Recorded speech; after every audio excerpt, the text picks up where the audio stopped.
بسم اللہ الرحمن الرحیم۔ اللہم صلی علی محمد وآل محمد وعجل فرجاہم۔ سادات کرام کی فضیلت۔ رسول خدا صلی اللہ علیہ وآلہ وسلم فرماتے ہیں، قیامت کے دن 4 گروہ میری شفاعت کے مستحق قرار پائیں گے۔ میرے بعد میری ذریت کی عزت و احترام کرنے والے، ان کی ضرورت کو پورا کرنے والے، ان کو اضطراری حالت سے نکالنے میں مدد کرنے والے، جو دل کی گہرائیوں اور زبان سے بھی ان کو دوست رکھتے ہوں۔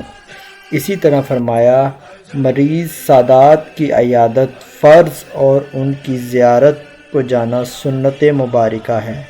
حضرت سیدنا امام علی رضا علیہ السلام بھی فرماتے ہیں کہ ہماری اولاد کی طرف دیکھنا عبادت ہے۔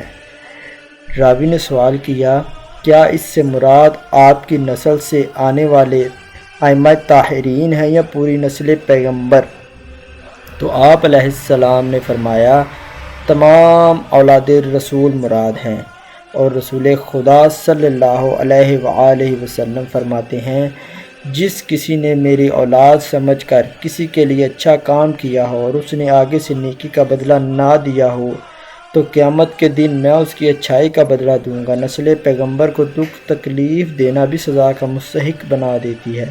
حضرت سیدنا امام جعفر صادق علیہ السلام اپنے آباء و اجداد سے نقل کرتے ہوئے فرماتے ہیں کہ رسول خدا صلی اللہ علیہ وآلہ وسلم نے فرمایا، جب میں مقام محمود پر قرار پاؤں گا تو اپنی گناہ گار امت کی شفاعت کروں گا اور خدا ان کے حق میں میری شفاعت قبول فرمائے گا، اور مجھے خدا کی قسم میری نسل کو دکھ تکلیف پہنچانے والے کی شفاعت نہیں کروں گا۔ تو اسی طرح سادات کا احترام، عزت کرنا رسول خدا کی عزت کرنے کے مترادف ہے۔